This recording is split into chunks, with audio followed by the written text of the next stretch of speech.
She was 65 years old when she walked into a recording studio for the very first time. No fancy connections, no previous fame, just a voice, a dream, and 40 years of silence.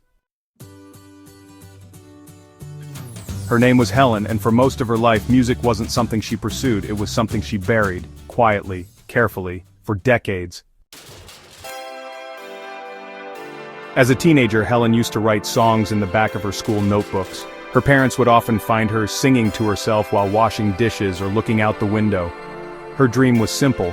One day, she wanted to record her own album, not to become famous, not to win awards, just to hold something in her hands that proved I existed. I had something to say.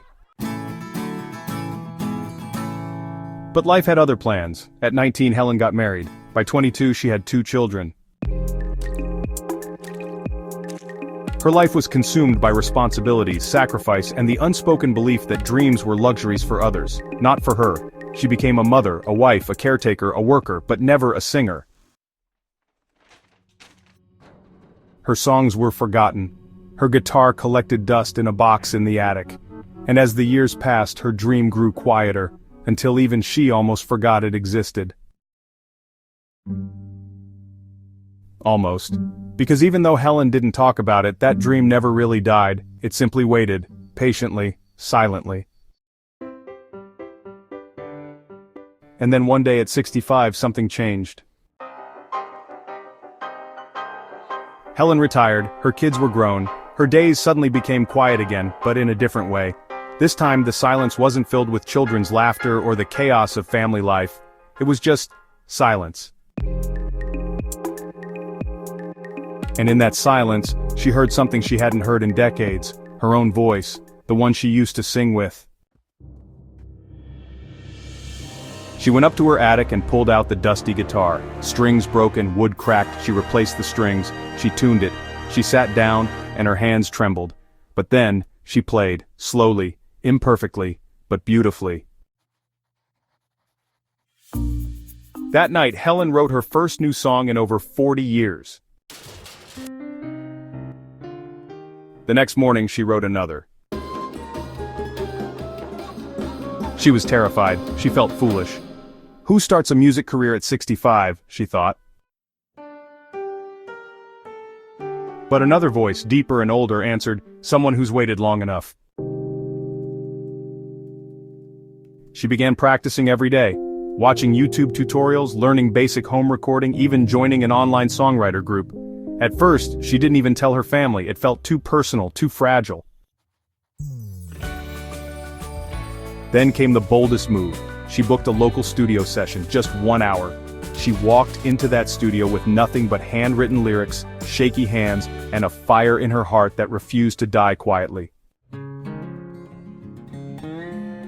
The producer expected a hobbyist, but when Helen started singing, something changed in the room. Her voice wasn't polished, but it was raw, honest, and filled with years of emotion that no auto-tune could replicate. That one song became 2, then 5. Eventually she had an album. She called it Quiet Bloom. Why? Because she said, some flowers take longer to bloom, doesn't mean they're less beautiful. The album was never meant to go viral, but it did. A TikTok user posted a short clip of Helen singing in the studio. The comments exploded. She sounds like home. This just made me cry and smile at the same time. My mom died before following her dreams. Helen reminds me it's not too late. Helen's story touched people across generations, not because of fame, but because of truth.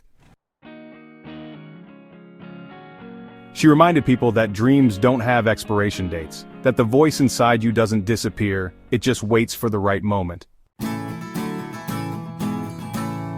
And that moment, it doesn't come when you're ready, it comes when you decide to begin anyway. Today, Helen is 68. She has released 2 albums and performed live, nervously but proudly, in front of hundreds of people. And she always ends her shows with the same words. If you're still breathing, you still have time. Don't wait for permission to start. So here's the question for you. What dream have you buried? What story have you told yourself about why it's too late?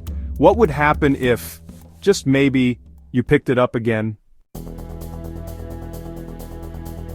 Let Helen's voice echo in your heart. It's not too late, it never was, and it never will be, until you decide it is. Now it's your turn. What would your song sound like?